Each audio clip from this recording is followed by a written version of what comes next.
coming up. Protesters pepper sprayed outside the Broadview ICE facility. The community rallies around a local woman taken by ICE while selling tamales. The problem with prostitution in Chicago. Plus, the Bears head to Vegas to take on the Raiders. Chicago's criminal history goes up for auction. And viral sensation TikTok Terry joins us in studio. This is your Fox 32 Week in Review. Breaking at noon, we're live with tense moments in Broadview. Protesters trying to block cars from getting into an ICE facility. Federal agents respond with pepper balls and arrest. We'll tell you all about the events unfolding within the last hour. Good afternoon, everyone. Thanks for joining us today. I'm Sylvia Perez. I'm Brian Jackson. We are continuing to follow that breaking news. Those protests continue at this 12 o'clock hour. Yeah, Joni Lum has been covering that story throughout the morning. She is joining us live now with the latest. Joni, what's the situation right now? We see you have a mask on. Yeah, we're out on Beach Street, and you can see that there aren't that many protesters on this side of the Broadview ICE facility because the air is filled with pepper spray and some gas from another canister. We have two locations where protests are going on today. Here at the security fence, which blocks protesters. So a group of protesters moved over to 25th Avenue and Harvard, and in both places, federal agents have been shooting pepper pellets and gas canisters.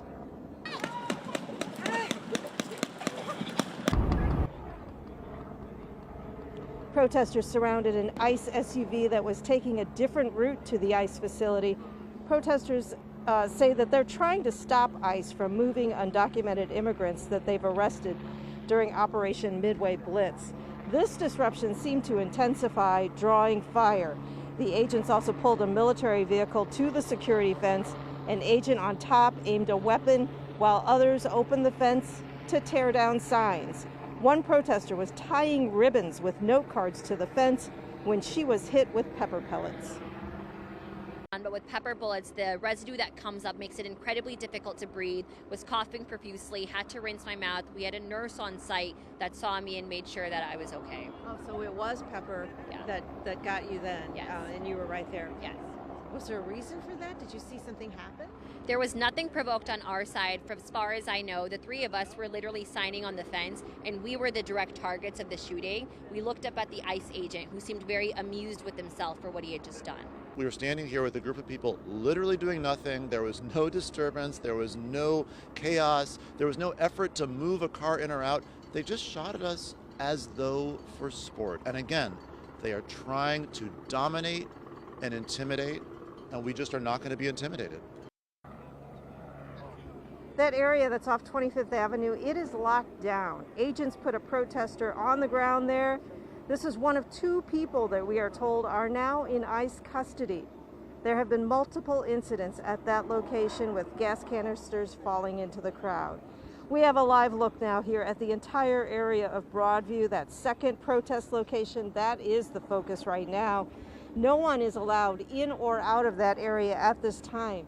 And here on Beach Street in front of the facility, one protester was antagonizing the ICE agent, which caused more pepper pellet fire into this area. It was a rally unlike what we typically see. Instead of yelling, chanting, calling for action, they were doing so by selling fresh hot tamales here at 47th and Western all morning, just like Laura has done for years. Now, they started at 6 o'clock. By 8 o'clock, they were sold out of the tamales, and they were wrapped up by 9. Now, it was 7:30 yesterday morning that Laura Mario, a tamale vendor, was sitting here at 47th and Western, her typical spot, when she was detained by federal ICE agents. Her family says it was terrifying to hear the news. Laura called her fiance actually during the intense moments, but it was too late for anyone else to take action. Laura's daughter did speak to us, but asked us not to show her on camera. While fighting back tears, she said that her mother had to leave everything behind at the stand. After being detained, she was able to talk to her mother for just a few seconds on the phone on Thursday, and Laura asked her to take care of her sisters. She says this morning proves how many people really care about her mom. I'm happy right now. I'm seeing the support. It really kind of gives you some relief that something might happen when the community comes together. It's kind of powerful what it does. So Just a lot of emotions going on right now. I'm really proud of my mother. Really proud of her. Her persona, and she is definitely not going to go down without a fight, and everybody knows that. It makes me happy for her. Did you expect this kind of turnout? And not at all. Not at all. We had brought 5 dozens thinking, oh, okay, we're probably going to struggle to sell them, but no. We're right now probably maybe 15 dozens in, so I'm really shocked. Now, Genesis and her family say that they don't know how long Laura may be detained for or what's next with the case. As we know, Laura is from Mexico. She's been in the U.S. for more than a decade and has no criminal record. You know, a lot of unanswered questions at this point. I can tell you that right now, FBI agents are inside of a home just over the state line in Oklahoma, believed to be associated with the gunman. We do know that they have been able to breach the door. A SWAT team was able to clear the home, and now, of course, the investigation begins. We don't know what, if anything, law enforcement officials will find inside of that home. Meanwhile, as you mentioned, a motive remains unclear. Dozens of police lights lit up the night sky Wednesday morning as law enforcement officers rushed to the U.S. Immigration and Customs Enforcement facility located along Interstate 35 East near downtown Dallas for reports of an active shooter. We later learned that we had 4 individuals that were shot. At a joint news conference held hours later, Dallas Police Chief Daniel Como said 911 calls began coming in around 6:40 a.m. A shooter armed with a rifle opened fire from the roof of a nearby office building into an ICE detention van. Chief Como said the shooter died from a self-inflicted gunshot wound. From above, you could see investigators gathering evidence from the scene, including what is believed to be the suspect's car. I can confirm at this time that the FBI is investigating this incident as an act of targeted violence. The FBI said ammunition found at the crime scene contained anti-ICE messaging. FBI Director Kash Patel released this photo on social media, which showed a rifle bullet with the words anti-ICE written on it. This is just the most recent example of this type of attack. Dallas FBI Special Agent in Charge Joe Rothrock is referring to a July 4th attack at the Prairieland Detention Center in Alvarado, southwest of Dallas, that injured a police officer who was shot in the neck. Attackers dressed in black military-style clothing opened fire outside, federal prosecutors said. More than a dozen people have been charged in connection with the attack. This is the second time I've had to stand in front of you and talk about a shooter at one of my facilities, and I think that the takeaway from all of this is that the rhetoric has to stop.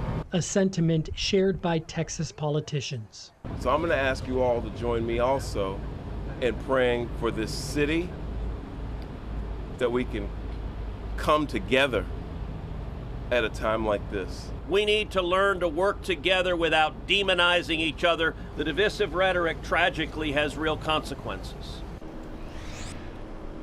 And investigators wrapped up the scene here just a short time ago. You can see the suspect's car still parked there in the distance.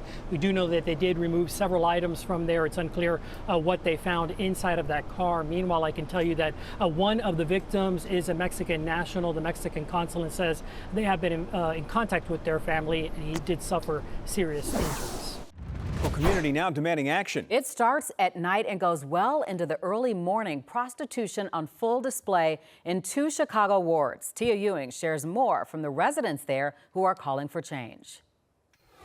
I receive viewer emails all the time, but this one was absolutely jaw-dropping. A woman saying that prostitution was going on right at her front door, and she sent video to prove it.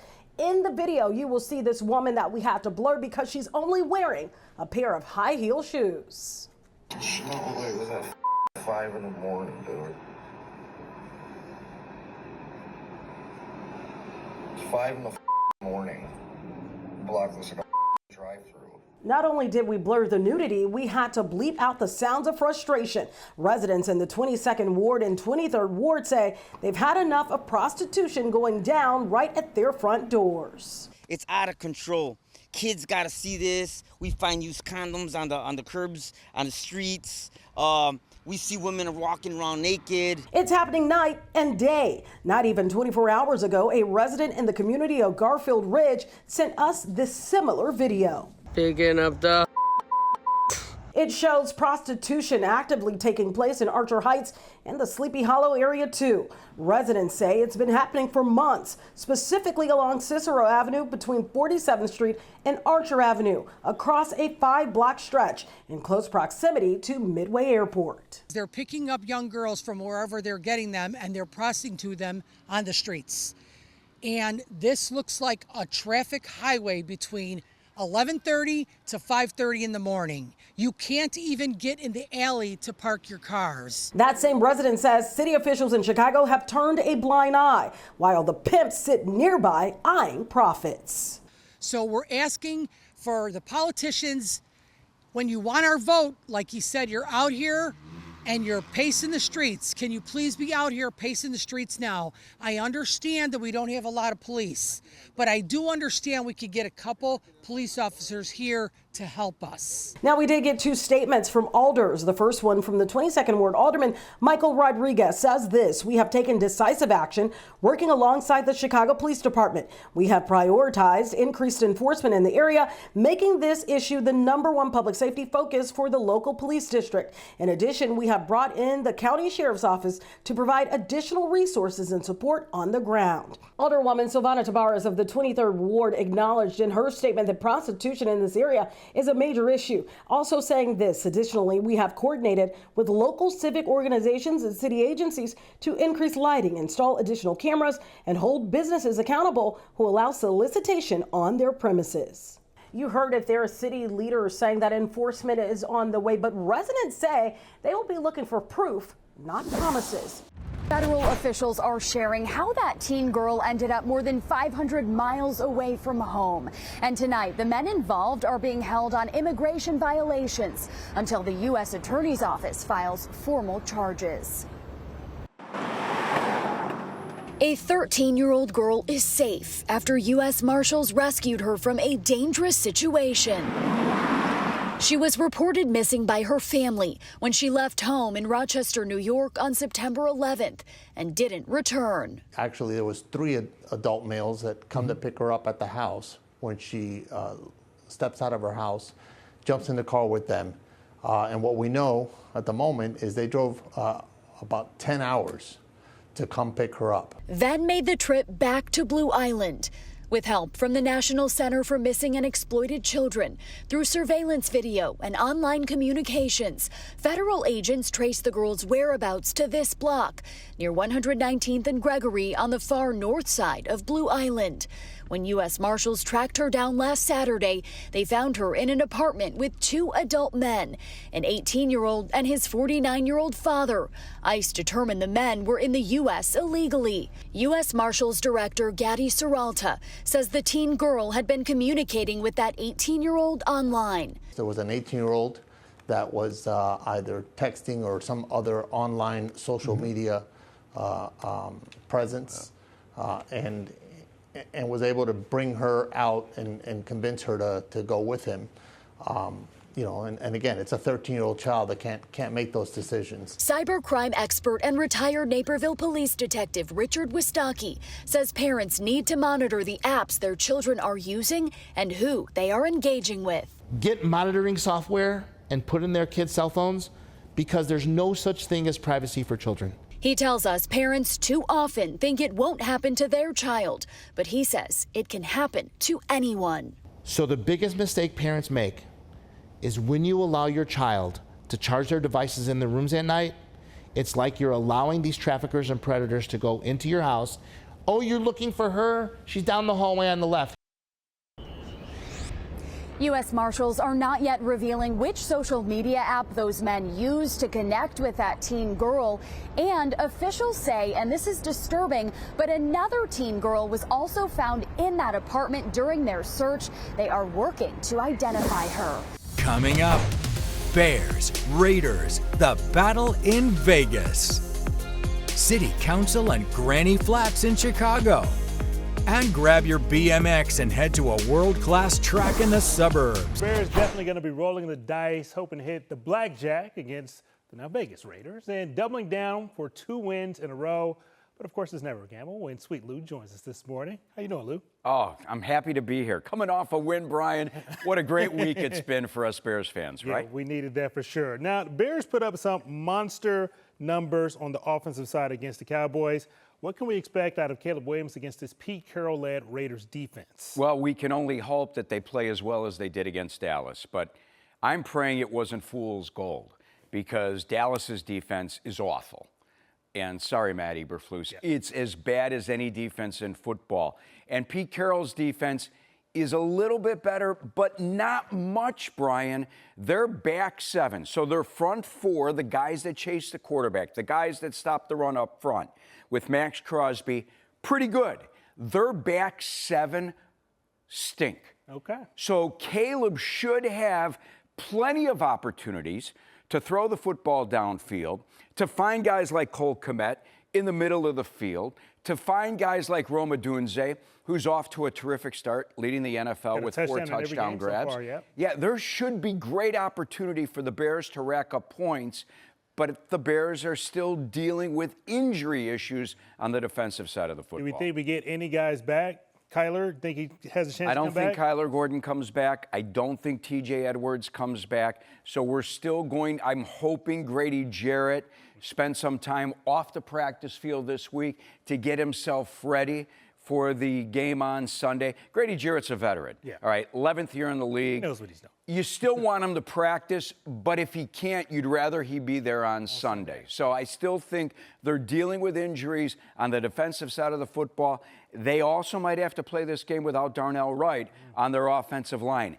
Big loss because Wright's been playing pretty well. You may see more 11-man out there, which is more Luther Burden in this football game. We'll see. Big game last week. 11 personnel. Well, Raiders running back Ashton Genty, who we was rumored to maybe be drafted by the Bears, of course, ended up in Vegas. Kind of off to a slow start so far. Only about 3.1 yards to carry, but the Bears' running defense isn't all that great either. Do you think he breaks out this game? Man, I hope not. His biggest run so far this season, 18 yards. He has really struggled, not because of his performance, because his offensive line is awful. If you really dig deep into the numbers, Genty has been tackled behind the line of scrimmage more than he has in front of the line of scrimmage, meaning his blockers are doing absolutely nothing for him, right? What do you make of some of this controversy with Tom Brady? Now, of course, he's a broadcaster. He's also part owner of the Raiders.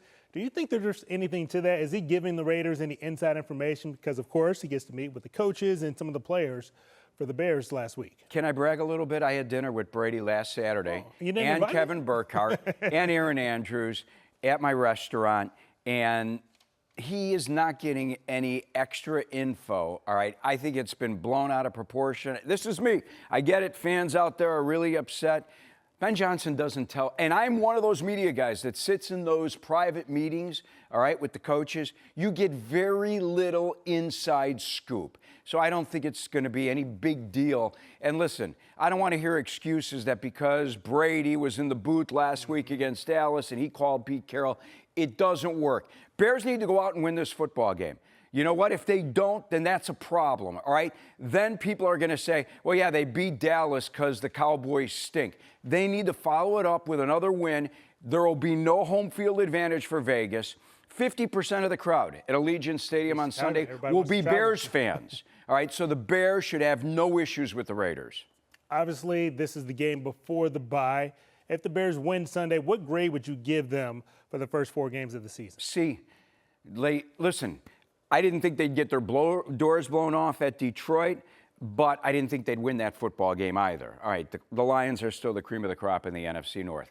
The Minnesota loss is something we will look back on all year long because they had that game in hand. Up 17-6, fourth quarter, J.J. McCarthy. They should have won that game. If they win Sunday against the Raiders and they're 2-2, to me it's a C effort because they blew that first game. But it's so much better going into the bye week and then getting ready for Washington. Yeah, Scott, no, it looks like there's been a compromise struck on this very divisive issue where aldermen can now choose to opt into these new granny flat regulations. So that would allow for a limited number of conversions to accessory dwelling units. Those are the basement units or a unit above a garage or coach house. They could convert that into rental properties. Now, the limit would be based on the type of block you live on, be it single family home or multi-unit building. But 13th Ward Alderman Marty Quinn was opposed to these rules, saying it would overcrowd the largely single-family home neighborhoods he represents. So he said he's pleased with this compromise that allows alders like him to opt out of this new provision if they so choose. We're a collection of 77 separate neighborhoods, and it's not a one-size-fits-all scenario. And so giving the community, and like for example the 13th Ward, the ability to have a voice as to how this is going to take hold means a lot to me. Now, this new compromise also directs residents to use unionized labor for contracting any conversions or any work on their homes. Mayor Johnson has long been in support of these new granny flat rules, saying it would ease Chicago's affordable housing crunch, and he seems to indicate he's okay with the direction of this current compromise. I've always said from the very beginning it's important that we all come together, the stakeholders, which obviously includes City Council, to make sure that we're doing everything in our power to build more affordable units. So I'm grateful that these conversations continue to move forward and that we're not getting jammed up because of one individual's particular perspective, but that it's about the entire collective as a city. So it seems like everybody's happy here. Alders that don't like granny flats, they don't have to have them. Alders that do, they can have them. City Council expected to vote on this at tomorrow's meeting. Sponsors say they're optimistic they have more than enough votes to pass. The White House taking on a new goal in its pledge to make America healthy again, tackling rising autism rates in children. The meteoric rise in autism is among the most alarming public health developments in history. There's never been anything like this. In the early 1990s, just 1 in 10,000 children were diagnosed with autism. Now, it's 1 in 31, according to the CDC. But doctors say that's largely because the definition has expanded to include a wider range of symptoms. Now, Health Secretary Robert F. Kennedy Jr. is announcing new guidelines for pregnant mothers, discouraging use of the pain medication acetaminophen, the active ingredient in Tylenol. The FDA is responding to clinical and laboratory studies that suggest a potential association between acetaminophen use during pregnancy and adverse neurodevelopmental outcomes, including later diagnosis for ADHD and autism. Instead, Kennedy is floating the drug leucovorin as a potential treatment for autism. It's shown promising results in early clinical trials, but doctors say there's still a lot of work left to be done. It seems to have been shown some effectiveness at reversing even and decreasing autistic symptoms of autism, including language display, but not across the board, in small studies in certain groups. Longtime autism researchers are skeptical of laying blame for the condition on one drug or any single root cause. All major medical societies say Tylenol is safe to take during pregnancy, but advise women to talk to their doctors first.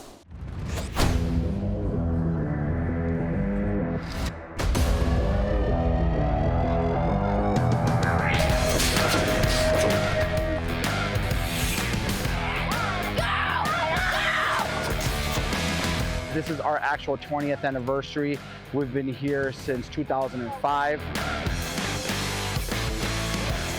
What makes this track special, honestly, is the people. It feels very homey. This is one of the longest tracks in Illinois. We're the closest to the lake, closest to Wisconsin, and just honestly, just the overall really great family feeling here at Buckingham BMX. My name's Tyler Kroll. I'm the track operator here. Last year I was just a volunteer. This is my first year as a full-on track operator.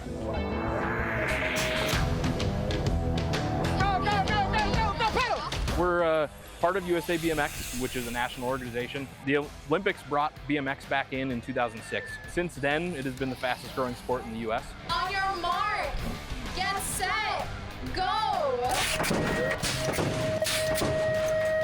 USA BMX has over 40,000 registered members across the nation, over 300 tracks in all the different states. We've been making a push here, one, to try and grow it locally, but two, to try and reach further out into the country. So you have people coming in from different states and really trying to grow it that way too. Wesley? Okay, we're waiting on Wesley. So my name's Matt. I've been racing since about 2017. I've been at this track. This is my first track I ever started to race at. And I've been volunteering here pretty much ever since. Yeah, keep high, John. To me, it's a community. I really enjoy the community spirit we get here. Good combination of the young kids, all the way from 3 up to 73. So wide range of ages. It's appealing sport, but really good community vibe here. This day and age, it's hard to pull a kid away from the tablet. So honestly here, not only are they learning BMX skills, they're learning life skills. Being able to watch kids grow, especially through our beginners leagues where they come out and they're timid a little bit and they find some friends here and they start pushing and they go from sitting on their bike and rolling down the hill to really trying to get it every race. It's amazing how fast it can happen, and that is what makes all of it worth it in the long run. Just pedal all the way. I have cleared open, nobody was next to me, so I just shot it. It's tiring. It's fun, you get the exercise in, you're able to do something, it's really fun. I love it. It keeps me young. The faces, on these kids when they come enjoy it and they're like, I can do it. Something they're jumping off 5 feet off the ground and others, they're only getting 2 inches, but at the end of the day, they're just super excited to be out here.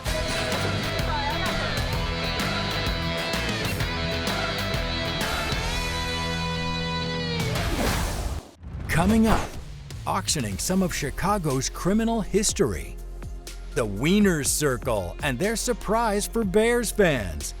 And Leo High School Choir's amazing run. Of course, the city of Chicago is no stranger to crime and unsolved cases. Now, some of the most notorious pieces of the past are going up for auction. In a special report, Dane Placco walks us through the collection.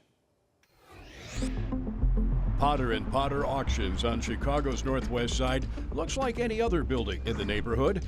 But as we discovered during a recent visit, take a walk inside and you'll quickly discover it's holding a treasure trove of some of Chicago's darkest history. This is a detailed look of the dirty underside of Cook County back during the day, about death in Cook County for about a 5-year period. It's an unusual archive. Chicago crime writer and historian John Binder shows us part of his personal collection that's going on the auction block. We are looking at an archive put together over the years by Harry Gloss, who was basically the chief investigator for the Cook County Coroner's Office from 1952 to 1957. Harry Gloss was a colorful and controversial figure who kept his own files on more than 525 cases he handled during that time period. Files that include newspaper headlines, police reports, autopsy records, and hundreds of crime scene photos. This is all meant to be official record. This is not meant to be cleansed for newspapers. This is the death scene. Gloss kept all these records for a book he planned to write, but died before it ever happened. Binder bought the archive from Gloss's estate.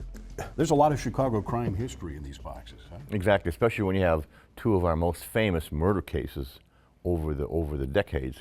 Those two cases, the disappearance and murder of the Grimes sisters and the Schuessler-Peterson murders, continue to haunt Chicago to this day. On December 28, 1956, 15-year-old Barbara Grimes and her 12-year-old sister Patricia disappeared after leaving a movie theater in Brighton Park, where they had just watched Love Me Tender with Elvis Presley. Their disappearance sparked one of the largest missing persons investigations in Chicago history, and even an appeal from Elvis himself for the girls to return home. Here's a wanted flyer put out there. The girls were missing for some 3 to 4 weeks. 15,000 flyers were distributed, and police interviewed more than 2,000 people. But on January 22nd, a month later, the sisters' frozen bodies were discovered behind a guardrail along German Church Road in southwest suburban Willow Springs. The bodies were unclothed and showed signs of being punctured with an ice pick. A number of suspects were questioned, including a drifter named Edward Benny Bedwell, but no one was ever convicted.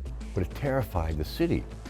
2 young, innocent girls can't go out to a movie without when getting... people started locking their doors at night, right? Yeah, that and obviously the Schuessler-Peterson case really shocked the city of Chicago.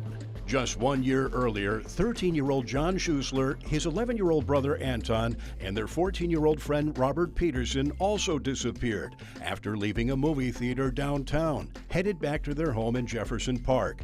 2 days later, their naked bodies were found in a ditch in the Robinson Woods Forest Reserve near Irving Park in Cumberland.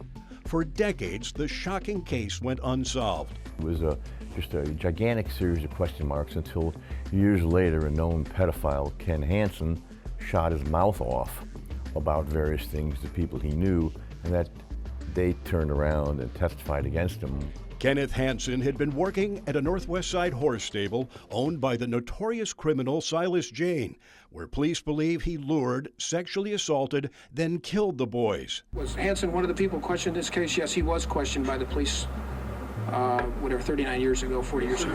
In 1995, Hansen was convicted of the murders, dying in prison in 2007. Harry Gloss's archive contains hundreds of documents from each of the investigations, including Gloss's own notes from the autopsies of the Grimes sisters. On September 27th, it all goes on the auction block. What do you hope happens to all of this? Well, I hope it goes into a place where it's publicly accessible, and I hope that there's something there in terms of Harry Gloss's notes on the Grimes sisters case that is a spark to, even if whoever did it is dead, to reopening it as an active investigation, shall we say, and maybe getting to the bottom of it. The auction breaks the collection into 4 separate pieces: the Grimes case, the Schuessler-Peterson murders, arson and fire investigations, and the largest chunk, hundreds of death investigations, including the crash of a Braniff airliner at Midway Airport in 1955 that killed 22 people, the murder of a Chicago police officer, and scores of high-profile crimes. This is an amazing look at Chicago in the 50s. This is, it's a slice of the underbelly of Chicago. And Chicago is famous for underbelly, and this is one of the best looks of that you're gonna get. Dane Placco, Fox 32 Chicago.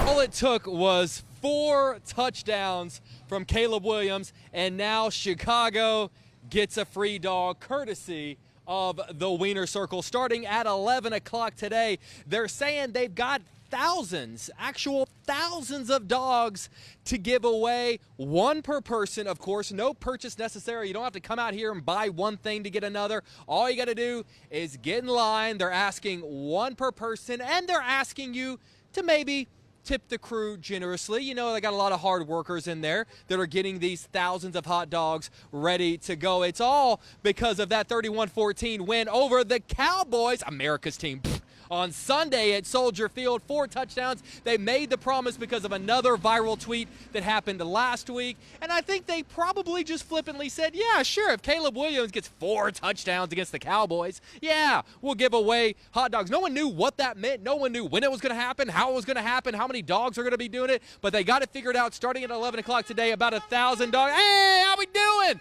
A lot of people, hey, how we doing? We got a lot of people excited for the dogs there. We got people in line already. What are you guys doing in line? We're hours away. What are you guys doing? What do you think, man? Number 1 dogs, you getting ready to go? Number 1 Bear, baby. Right, you know.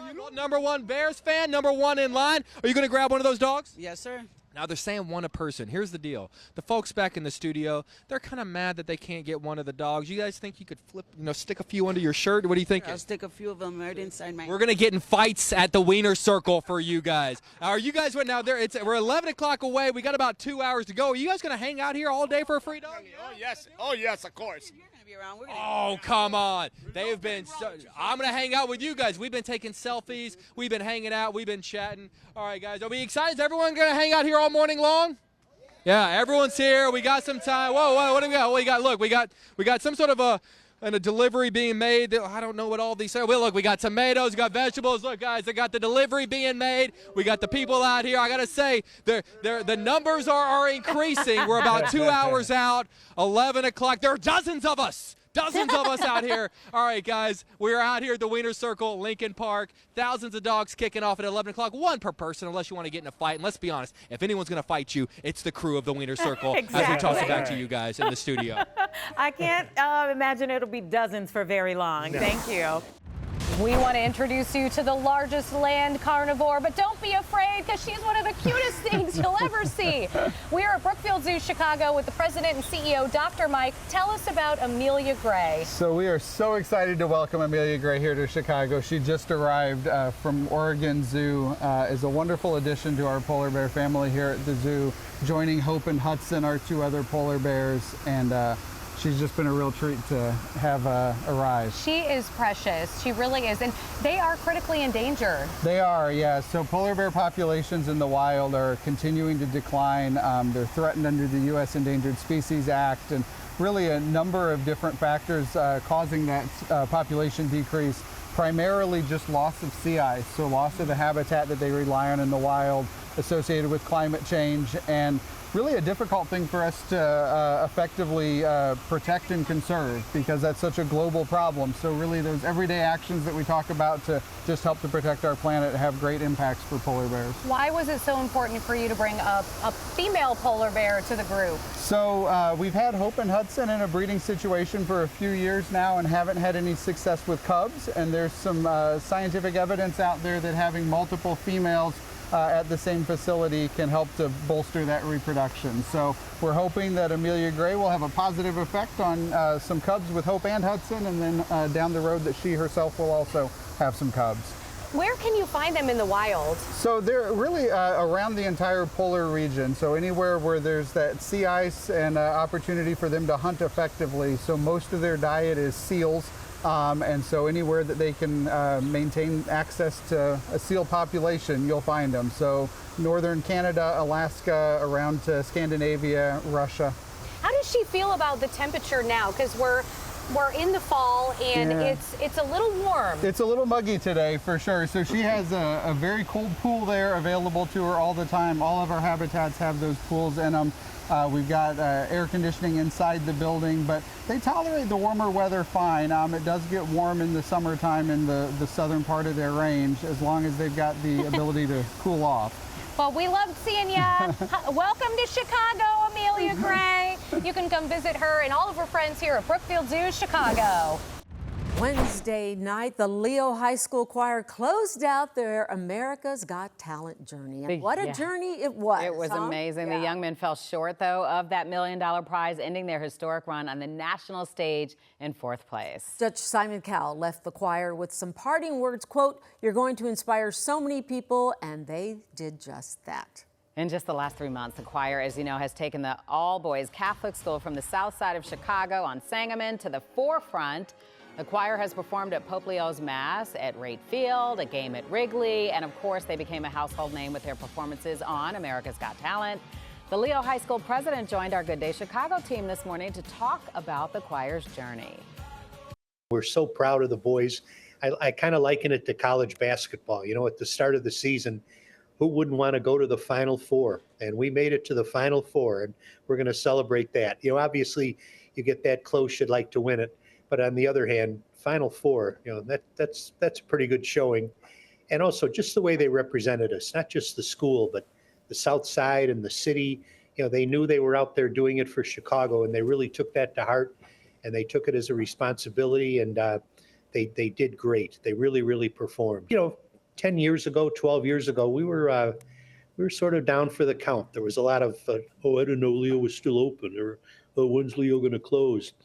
That was pretty disheartening. You know, we had to work pretty hard to overcome that perception and establish the fact that, you know, we are still here and we're here to stay. And I think as we approach our 100th year, we're looking ahead to the next 100 years. And that's the message that we're trying to convey.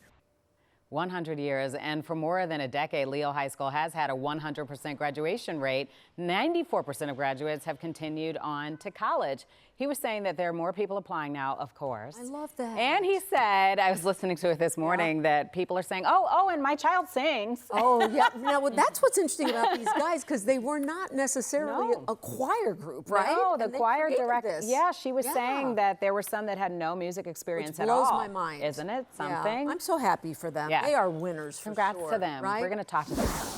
Coming up, TikTok Terry, the singing Amazon driver. The 40th anniversary of the Northside Sushi Joint. And Jake sits down, Leonardo DiCaprio.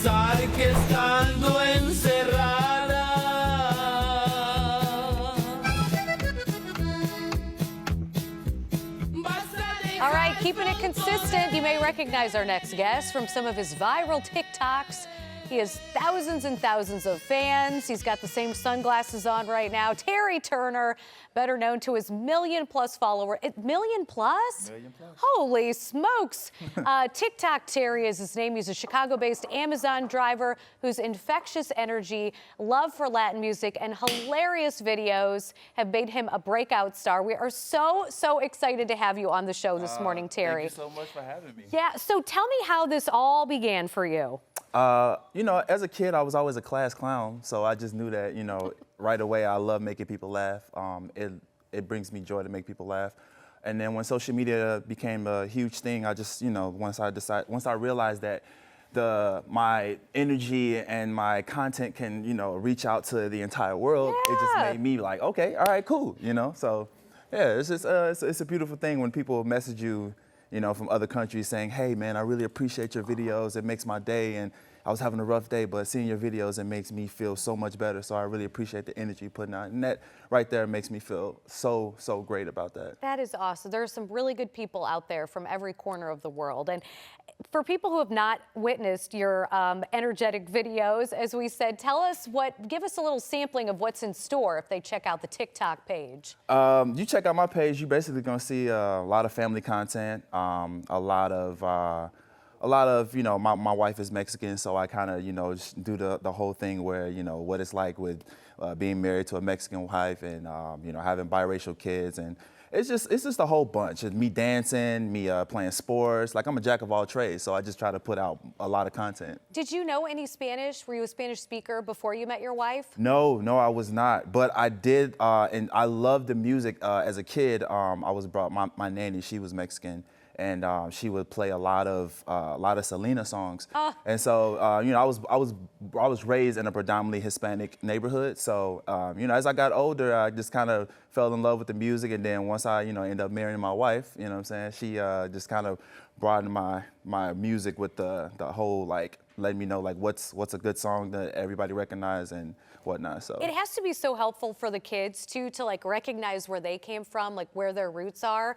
I mean, talk about the journey for your family as your TikTok fame has exploded. It's been a hell of a journey. You know, me and my wife, we've been married for 5 years. You know, we met on TikTok. You know, I kind of slid her DMs, kind of set up a good date with her.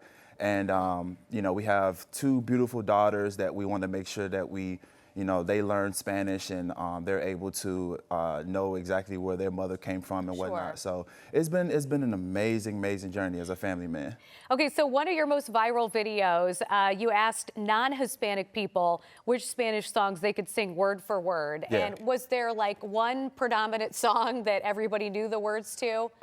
For me, it was La Puerta Negra, but for everyone, it just kind of like opened the door for so many people to like, it was like their time to shine. So it wasn't one specific song. I want to say part of it was Selena, because, you know, Selena's a very, you know, shout out to her, you know what I'm saying, rest in peace. But, you know, everybody really wanted to use this time to shine, and it was just amazing.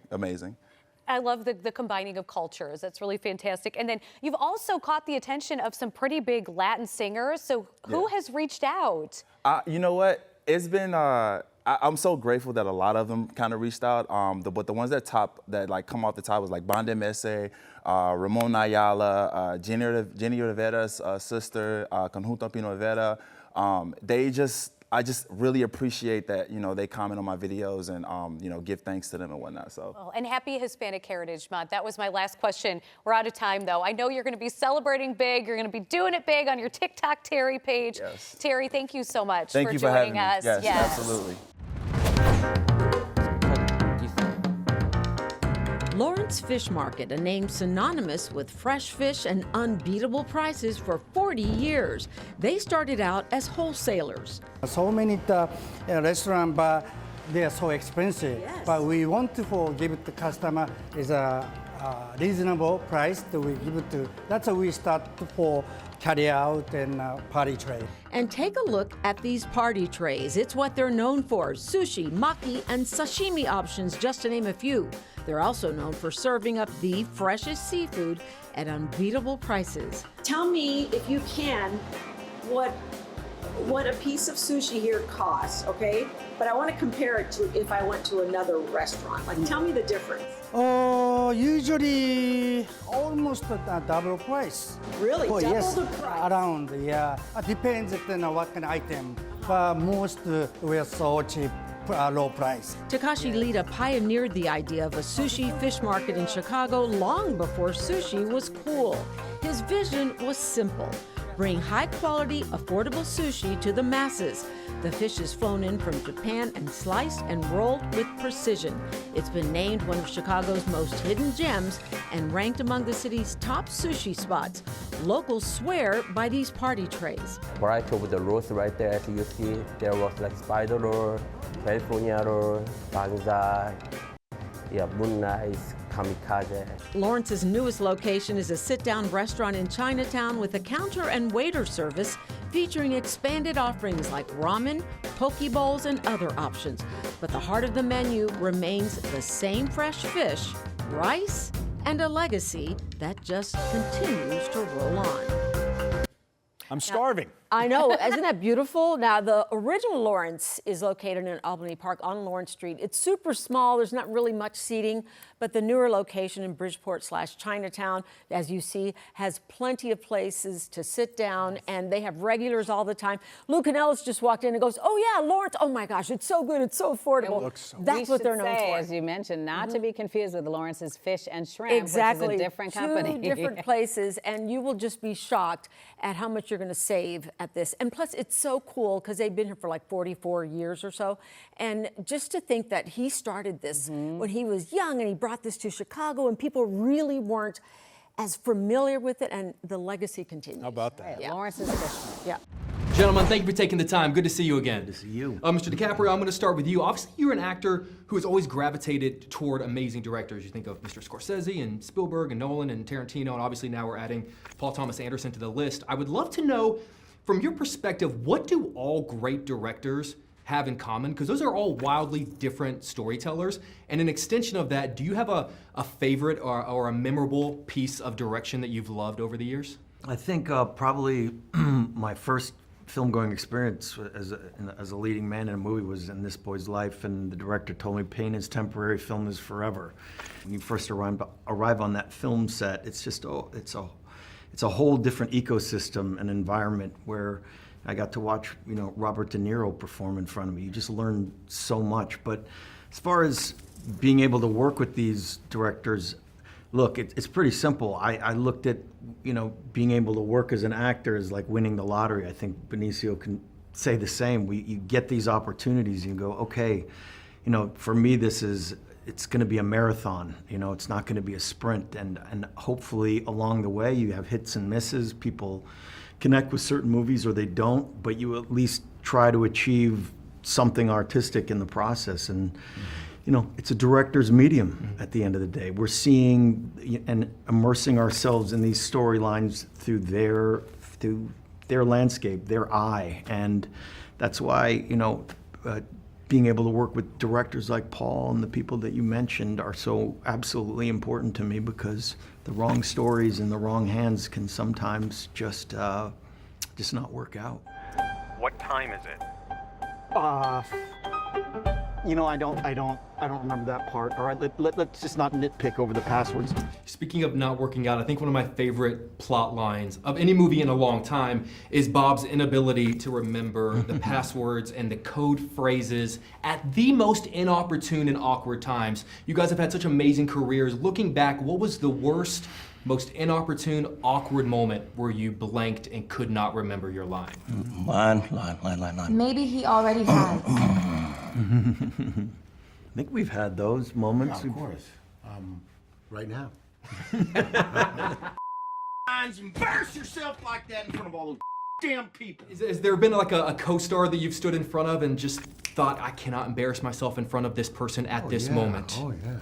De Niro, Christopher Walken, Tom Hanks. I think there's always situations where you're stumped and the line doesn't come out. And That's the beauty of being able to work on movies. You get a second opportunity, you know, to make it right. Yes, you get that second take. Can we just go back, please? Can we just cut? Can we just cut? You got to be honest and say, hey, you know what? I forgot. Let's go again. Those who may not be familiar with Count Basie and don't understand my excitement when I say the Count Basie Orchestra, let them in on why that's such a wonderful experience and what really it's meant to you. Well, it's an amazing legacy. The Count Basie Orchestra was formed 90 years ago. Count Basie sat in that chair for 50 years leading the band. And it's an awesome responsibility that I'm one of a handful of pianists that have been able to share Count Basie's chair. So it's a really rich legacy, and we still enjoy doing that. But doing something like this with my group Trio Nexus really gives us an opportunity to stretch our wings in a different way than the Basie traditions. Okay, all right, and you're also going to be performing with your wife, but today we get to hear the two of you all, so will you take it away? Certainly. Okay, all right.